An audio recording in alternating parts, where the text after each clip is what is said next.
Hello, everybody. Welcome to the dating class. I call it the dating class because thank God this is something we get to do pretty regularly. Um, I'm going to assume all of you are at the stage of your life where you are dating with the intent of getting married, which is completely what we're going to be focusing on. Some of you have heard this messaging. I'm pretty consistent. And I guess it's good. Not I guess. It's good to hear it again. Some of you might be hearing this for the first time, a little bit of each, but let's jump in. Let's stay focused. Let's encourage each other. And kudos to you for coming out. Just practically for a second, it is being recorded. We'll stop before questions. If you have questions, you could write them in the chat box as they come up, and then we'll address them at the end. And at the end, we'll open the floor for questions in general, okay? I'll try to keep it to about a half hour. We're middle of the day. We'll be focused. And yeah, okay. My name is Devora Wilhelm. My husband and I run Chabading Professionals of the Upper East Side, where we think God have a robust community of young Jews, and a lot of them are at that stage of looking for their bashert. We want to hold your hand in this process. It's important. It's miraculous. And we want to tell Hashem loud and clear, please provide this miracle for everybody. We're going to do our part. What is our part? This is probably the number one question that people ask themselves. I definitely get asked, what is my part in finding, right, this dance that we play of like, really Hashem's in charge of everything. Everything's in his court. He already even decided who I'm marrying. But what am I supposed to do? I need to show up. I need to show up for the life that Hashem has given me. What is the answer to this question? Your job is to make sure that you are the best you. The whole idea of finding your bashert and marrying them is that you're completing your soul. This is your soulmate. Your soul will become complete by marrying them, and then you get to live that part of your story, that part of your journey. We all have a piece of Hashem inside of us. That's who we really are. They come into us. This godly soul comes into us at different stages of our life, meaning it's always assigned to us. It's kind of like hovering, but at different stages of our life, different parts of the soul enter you. And with each entering, it gets more and more intense and more a part of you. The first time is for a boy at his bris. That's one of the reasons why it's such a critical part of living as a Jew. They literally enter the covenant between Hashem and the Jewish people. And I see this, so check it out next time you're at a bris. The baby looks different. Something changed. He became Jewish, essentially. For a girl, it's automatic right when she's born. That's stage number one. Stage number two is at a bar mitzvah or a bat mitzvah, depending on the girl or the boy. So it's not just a nice ceremony. Now you're responsible. You literally now you're new. You have this new part of you that didn't exist before. So all of a sudden they have a Yetzer Hara to contend with. Everything up and down until that point, which is critical, but it was all part of your chinuch. It was all part of your education. And now you actually have to live it. You're actually held responsible to some degree because you're still in between that and adulthood. But the second part of your soul has entered you. And it's a big deal. That's why we make such a celebration. It's like huge. And the third time is under your chuppah, when you get married. That's when your soul fully enters you. So you're getting ready for this moment. You're looking for that person that's going to complete your soul. How do you make sure that you're showing up for that? You're showing Hashem that you're ready for this miraculous, amazing next step of your life, which is really in some ways the beginning of your life because it's the beginning of the full you, is you being the best you. I'm about to bring my soul to this new union. I want to make sure my soul is beautiful, is shined, is in touch with its soulness, in touch with Hashem, just showing up to life, showing up to my soul, making my soul as beautiful as possible, getting it all jazzed up. Of course, that means on a soul level and on a kindness level and how you treat other people and also being responsible and being an adult. And that's why adults get married. You have to first be ready to show up to life. And then your soul is in its prime position to, God willing, meet its soulmate when God sees, deems it the right time. So shine your soul. And of course, the other part of your effort is putting your soul out there, so to speak. You have to show people that your soul is available to meet its soulmate. But that is your job, okay? Now, we're assuming that everyone here, or in general, everyone that's dating we're not talking about in high school. We're talking about at this stage of your life as an adult, is looking to get married. Why is that so critical? Because the way you date to get married will look different than if you're dating to not get married. So the term that we use at Chabad YP is marriage-centric dating. Are you dating marriage-centrically? In other words, are you dating for the intent of marriage? And by the way, it doesn't end. When you get married, you also have to be marriage-centric because there's a way that you show up to your marriage as well. So when you're ready for that part, we'll do that part as well. So it doesn't end. In other words, when you're dating for marriage, and when you're married for marriage. It's just about marriage. Now, some people think that they're dating for marriage and they find out they're not.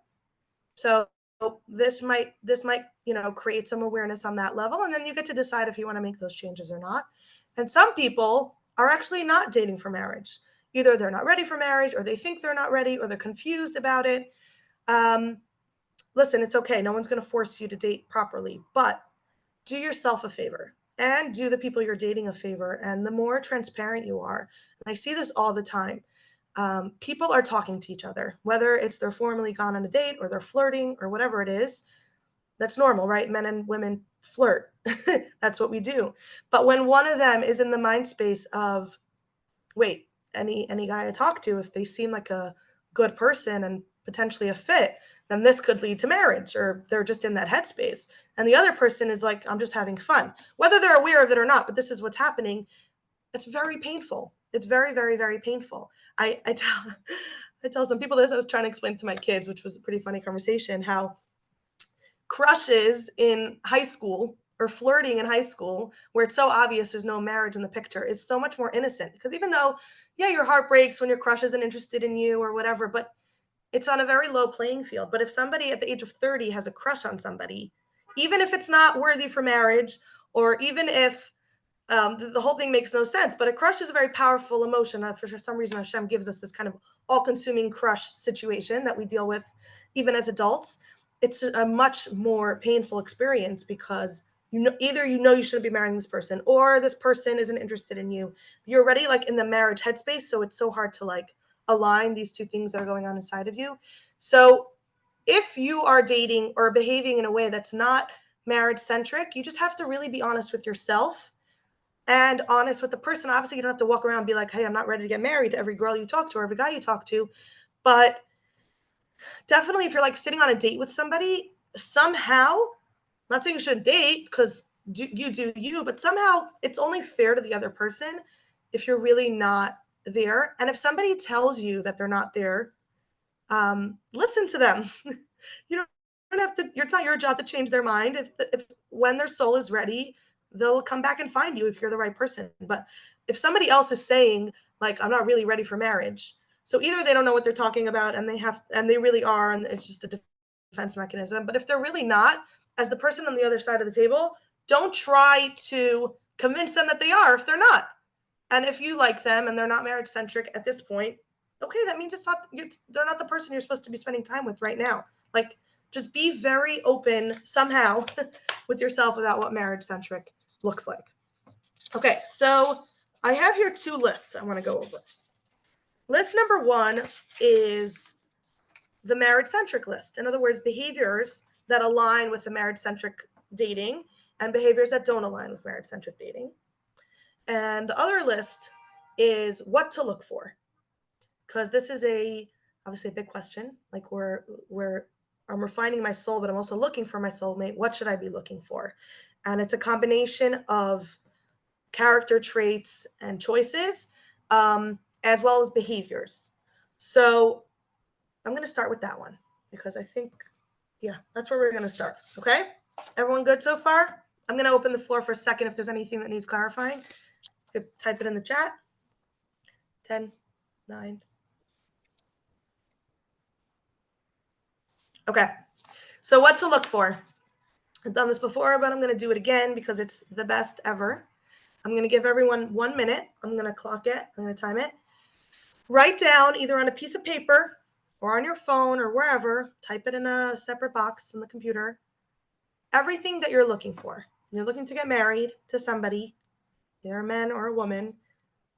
Write down what you're looking for, your dream person, that knight in shining armor or that beautiful princess, please write down, don't leave anything out of what you're looking for. Okay, timer's about to start. You don't have to share this with anyone else, so you really can let it all out. Go.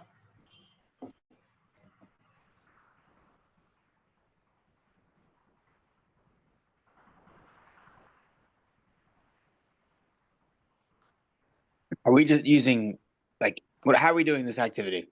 We're just describing You are everything about this person. on your own paper or however you want to write, but for yourself. We're describing the traits of a person that we want to marry.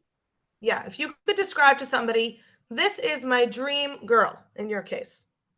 What does she look like? What does she sound like? What does she do? Anything, any description you want to use for her. You can let it go where it goes.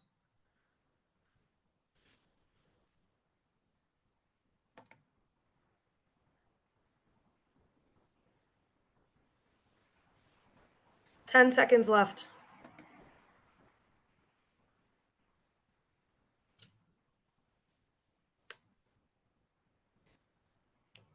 Ding.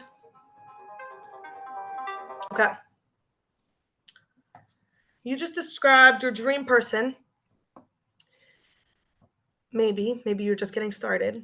But what you're going to do right now is you're going to take that piece of paper and you're going to hold it up. 1 second. Let's do this properly.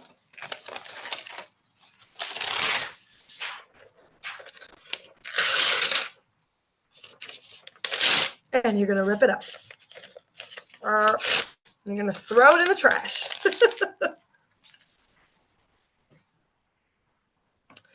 We have all, and we're all guilty of this, concocted a human being. We see them. We don't really know what their face looks like, but we see them. We feel them. We're excited for them. We dream about them. We have these expectations for them, but they don't exist. That person does not exist. They are a figment of our imagination. So you have to let that go. You have to let yourself be surprised. You have no idea what your person is going to look like. Some people you meet, either another couple or yourself, and they're like, oh my God, this is exactly who I thought I would marry. I personally never met anyone like that, actually. More often than not, what you hear is, I never expected this, but I'm so lucky. This is the best situation ever. Why does that person not exist? Because you literally made something up. Like, it's like somebody writing a play script or a novel with characters. Like, it's sitting behind a desk making up a human being. One of my favorite stories of the Rebbe is he was speaking to a young woman. This is in the early years when the Rebbe was able to really invest in a lot of people's personal lives, like on a regular basis. And she was having a hard time finding her bashert. And the Rebbe asked her, one of their conversations is, what are you looking for? And she went on and on. I'm looking for somebody who's intelligent, but also kind. He's respectable, cares about the family, has a hard work ethic, on and on and on and on. And the Rebbe chuckled, and he said, sounds like you're looking to marry more than one person. Like multiple people jumbled into one. So I do believe that it's important to have a list. The list should be 3 to 5 things maximum. This is more just for yourself, to give you a little bit of direction. There are some things that could be on the list. There's some things that absolutely should not be on the list. Looks being one of them, by the way, in terms of like, I only attracted somebody with blonde hair. Sorry, you are not marriage-centric if you say that. And then there's overall, like, obviously things like Jewish are no-brainers. I'm talking about more like character. And then, of course, what we always have to remember is what really, really matters in a partner is not is not so much necessarily about them and their description, but more in that you are marrying somebody in order to be married to them. What's marriage is building a home, the next link in eternity, doing something outside of you. So it's not just about like who serves me and who makes me the best person, but together, is this somebody I can build a home with? Is this somebody I can do life's journey with? And the truth is that God does us a service by creating the attraction factor, not because attraction is important. It's important, sorry. Not because it's about the attraction. The attraction is not the end goal. It's really Hashem telling us somatically, using our bodies to be like, this is your soulmate, this is your soulmate, go for it, go for it. Obviously, it needs to be both. It has to also make sense, and you have to have the attraction. So let's isolate. Let's say it only makes sense, but you don't have the attraction. And by the way, when I say the attraction, I don't mean you tell your friends how hot or he or she is. I'm talking about like there's this pull. You wanna be around them. Not going to feel this in the first few dates. Super important. Not important in the first few dates. But once you get to know somebody and you see that it makes sense ideologically and logically, and you feel a pull, then that's what I mean when I say attraction. That's really healthy, right? Let's say they make sense. You spend a lot of time with them, a lot of conversations, and everything seems to line up. Your values line up. Logically, it makes sense. Ideologically, it makes sense. But there's something inside of you like that's withdrawing, and you don't miss them when you're away from them, et cetera, et cetera. That's Hashem saying that even though it might make sense, you really have to assess, make sure that you're doing the right choice. Sometimes the lack of attraction could be because they're not your person. Sometimes the lack of attraction could be that there's something inside of you. There's a blockage that you have to work through. So with somebody else's guidance, you can figure out why there is that, but you don't ignore it. Okay. Then we have the opposite scenario where you are attracted to somebody, whether on date one or date 17, but it doesn't make sense at all. This isn't somebody you could really build a life with. That's just a challenge that Hashem is putting you through for some reason. But you definitely shouldn't get married to somebody like that. So you have to first start with, this person makes sense for what? That I can build a life with this person. They're the person I want to go on the journey with. They're the person I want to have the struggles with. They're the person I want to have the joys with. They're the person that when we have a fight or a rift, they're the ones I want to work through with. And then then that attraction that comes in, which again is more of like an inner gut pull, as opposed to like, oh my God, I love, the color of their hair. That's Hashem whispering to your soul that this person's the other part of your soul. If you're not sure what the messaging is inside of you, this is where we consult other humans that we respect, which is part of the marriage-centric list that we'll go through. All right, so what to look for. I'm going to go through a list. It's not in any particular order, but I think it'll give us a good frame of reference in terms of what's important. And again, there is qualities, values, and then there's behaviors. So the behaviors are usually more going to be, you're going to see them when you're actually dating, whereas certain qualities and values you might be able to know before by doing research or whatever extent of knowledge you have of the person before you actually go on a date with them. Okay.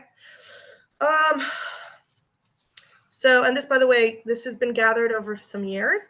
And actually part of it is I once did a survey. I don't know if any of you joined that class, of recently married people, because I feel like they're still able to understand the dating component of life.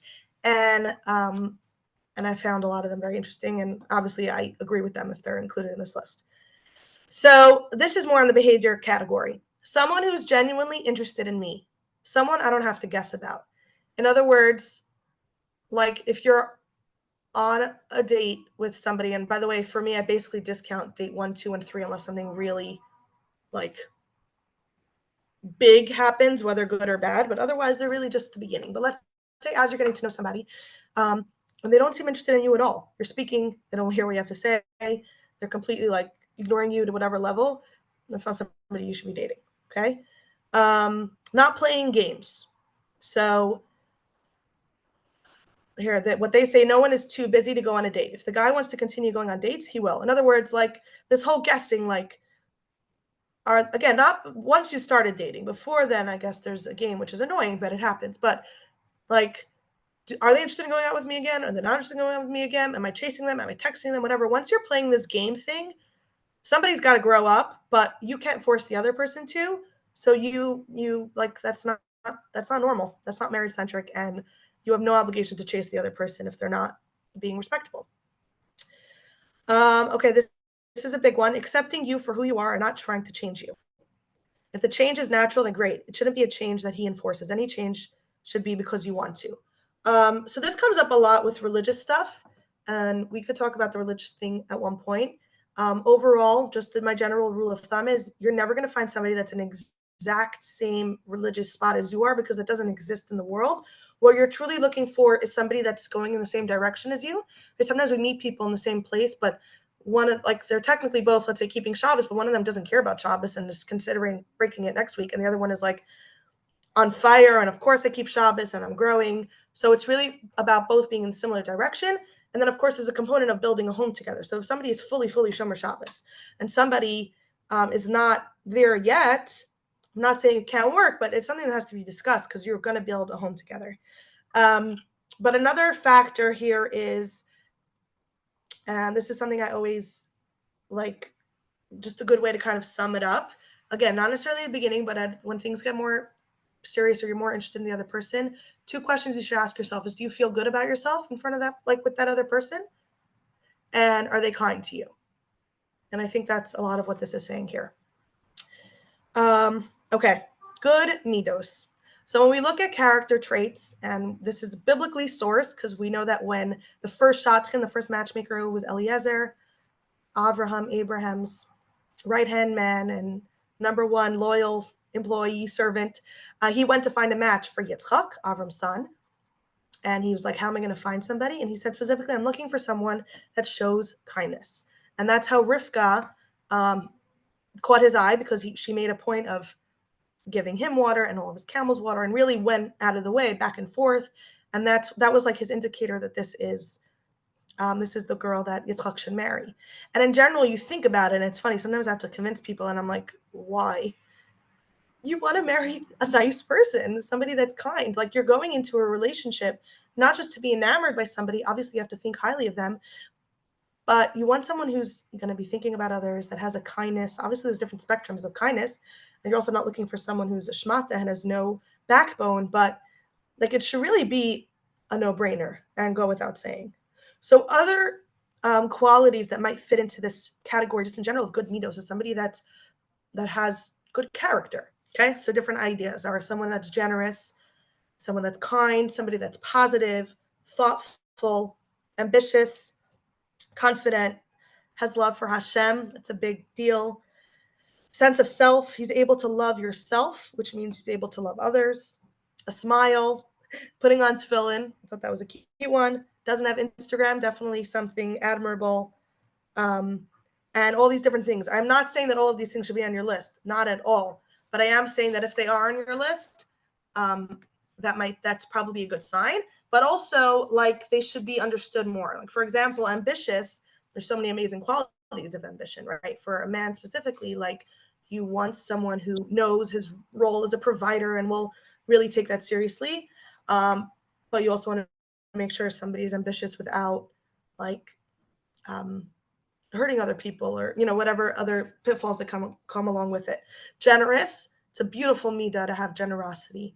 But are you only generous with yourself and stingy with others? That's a very toxic generosity. So certain things can have to be nitpicked a little bit. Okay. Now we're going to go into the red flags category. This is so much fun. So red flags are important. Again, doesn't have Instagram. Wow. Yeah. Again, it's not like a black and white, obviously, but my gut instinct is that's admirable for a man specifically, that they don't have Instagram. But yeah, you have to understand, is it because they have zero interest in social and humans, which isn't necessarily a good thing, or because, like, just means they're living a higher value and see the pitfalls that it can come with it. It's there could be a lot of beauty to that. I'm not saying everyone should shut down their social media accounts at all. That is not what I'm saying. Okay, red flags. So really important, because again, you are, at this point, it's not about selfless love at all. It's about you finding the person that you can build a life with and trying to listen to the signs that Hashem is sending your way to find your soulmate. So red flags are important. Why is it tricky? Because there are some red flags that are pretty much like across the board, but very, very few. Other things are what I call potential red flags. So, and I have a lot of people that do this with me, and I really appreciate it because it means you're taking it seriously. You'll see something on a second date, on a third date, on a 10th date, and you'll be like, this caught my attention. Is it an issue or is it not? And sometimes it's not, but it's good. It's good to, like, work through it. How sometimes it's with somebody else, sometimes it's with the person themselves. But if things catch your attention, good, work through them, understand them. Maybe they're not a big deal at all. Maybe they are. And even if they are a big deal, we're not saying that you shouldn't marry this person. We're saying it's something you go in with your eyes wide open as much as possible, as much as Hashem shows you, and you work through it. And in fact, the biggest red flag, by the way, is because rule is everyone has stuff. Okay, fact of life. Everyone has issues. Everyone has trauma. Everyone has challenges. It's just the way Hashem made us. You're not looking, I mean, it's really nice if you meet somebody that has very minimal challenges and trauma. I don't even know what that would look like, right? I mean, everyone's normal until you get to know them, right? But what you're really looking for is not the amount of trauma or issues or challenges somebody has, but how they show up to them. That's really the indicator of an adult, of someone who has good midos, of someone that's growth oriented. I'll give an example that's really not a reflection on a human being, okay, at all. Like, in other words, let's say somebody lost a family member at a young age. That's really hard, okay? That can really do a number on a person. So, and I use this example because it's not a reflection of the person making a mistake. You know what I mean? Like other things, like we make mistakes and then we get to, or we think it's us. I don't know. I'm entering scary waters here. But the point is like, how did they deal with that? What's the relationship with their family like, etc.? Like, of course you should talk about this very significant thing that happened in that person's life. But where are they? How have they grown from it? How do they show up to it, etc.? That's really what you're looking for. So I want to go over the red flags because something should not be ignored at all. That's irresponsible. But 99% of what I'm going to discuss, I am not saying to dismiss the person. Not at all. I'm not even saying don't necessarily marry them. I'm saying talk it through. Talk it through with a mentor. Talk it through with the person themselves, depending on where you're at in your relationship. Okay? I hope that was a very clear introduction. And again, you'll see there's a major spectrum. Some of them are really not a big deal. Some of them are. Okay. Flakiness. So listen, some people are flaky in general, but if you're more in the serious stages of your dating, or at least you want to see where this is going and like you're being focused on each other, they're really, really flaky and they really don't go back to you in a pretty significant amount of time, or they're constantly, calling off dates. That's a red flag. It could be a red flag on their character. It could be a red flag on their not being interested in you. So respond in kind. Next, I guess this is kind of similar. Ghosts you, but then comes back into your life. Like, again, this isn't a game. I'm not a toy. You either treat me with respect and with marriage centricity or move on. And by the way, I don't have to have hard feelings for you. And I don't have to, by the way, I'm happy this is coming into my brain now. Never, ever, ever speak badly about somebody you've dated unless you think they're a real danger to society. And if yes, make sure you speak to a rabbi and a therapist and a doctor before making that call. You have zero right. Just because you went on one date or even 10 dates with somebody, you have zero right to say anything negative about somebody else. You really can be ruining their lives. So if they ghost you, all you're saying is, I don't necessarily want to date this person. Amazing. The end. You don't have to have anything to do with them anymore. You don't have to think about them. Don't let them take up headspace. It could be they're an amazing person and they just weren't your best shart. You only think about you. Please treat everything. Don't make things out of things that don't have to be things. Okay. Don't make time for you. Same idea. If they're not treating you as somebody that they could potentially marry and therefore investing in this search and this journey process, moving right along. You don't have to think negatively of that. Just moving right along. Don't respect you. If everything you say, they're like, I don't like anything you're saying. I don't like your opinions. I don't like any of your life choices. Like, okay, moving right along. Similarly, doesn't show interest in you or anything about your life. Now, this is tricky because people think we have to know and do everything. We have to like the same style books, and we have to both like museums, and we have to both like skiing and da-da-da-da-da. No, guys, not important. Fun, great, nice, maybe. Not important. But let's say you are talking about a project that you're really excited about, okay? And the person doesn't know anything about it, but if they're trying to get to know you, and then they'd be intrigued, they'd ask questions. They might say, I really don't fully get it, but you're so excited. There's interest in you and what you're talking about and what you're excited about. If you feel uncomfortable sharing something or asking something, so of course there's hard conversations to have, and we all get a little scared to bring certain things up. But if you're constantly finding yourself like, oh no, I'm not going to say that. Oh no, I'm not going to share that. That's a red flag. You have to understand why. Narcissist. We do throw this word around a little loosely. Obviously, there's very severe cases of narcissism, which are really scary.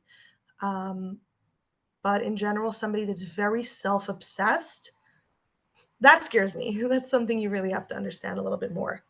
Something on a little bit less, but the same idea, is someone with a big ego. I'm adding the word big because we all have some semblance of egos, okay? That's Hashem literally made us with ego. We eat challah right after we cut out our ego, the matzah, right away, because ego is a part of the human condition, and we actually need it to cope and to survive. But someone who's obsessed with their ego to the extent where they don't make room for others, that's a scary recipe for a marriage. And just talk it through. Atheist. So I love this example because some people call themselves atheists and they believe in Hashem more than me and you. You know what I mean? Like, but if somebody doesn't believe in Hashem and is really passionate about it, and I'm talking about and let's say you or somebody, they don't necessarily are not observant at this point in their life. Like, we're talking about everybody being marriage-centric, not just people that are keeping Shabbat, right? But understand this, like somebody that doesn't have a belief in a higher power, that scares me as a human. Like, so who makes the laws of morality? You know, how will you react if your child chooses to do Jewish things? It's definitely just something to understand.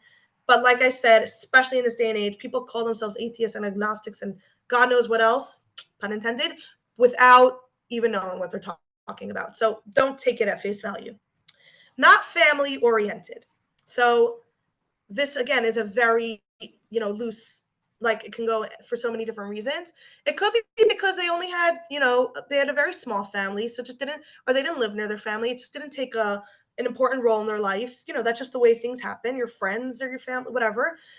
But is it because they cut out everyone that says a bad word to them? Like, find out why, and also it's usually a really good value that somebody has. How do they envision their life going forward? So that's something to understand.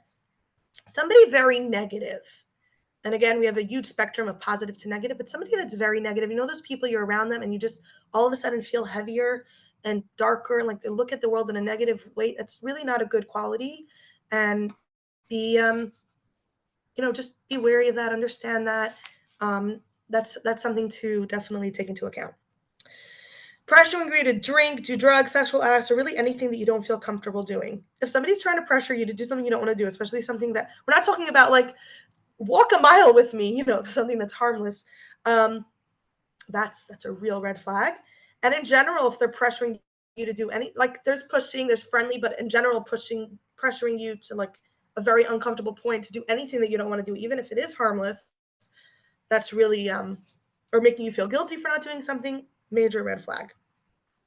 If you notice that you're not the best version of yourself, or again, like I said before, that you feel comfortable with who you are around them, please understand why. It could be a reflection on them, could be a reflection on you.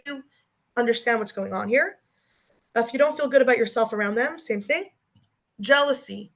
If the person is displaying constant signs of jealousy of other people, that's a very scary midah and character trait, and understand that a little bit more. Stinginess. So, right, we said generous is the positive. Stinginess is also could be a very scary trait. Understand it more. Maybe they're just with themselves more calculated with their money, but when it comes to giving tzedakah, they like to give a lot. Like, understand it, but red flag worthy. Big temper. Youch. It's very scary. I don't think I have to explain why. Okay, so that's my list of things to look for, things not to look for. We also covered just different topics in general in terms of dating. Next week, we're going to talk about marriage-centric behavior, which we did do a lot of, but we'll do even more.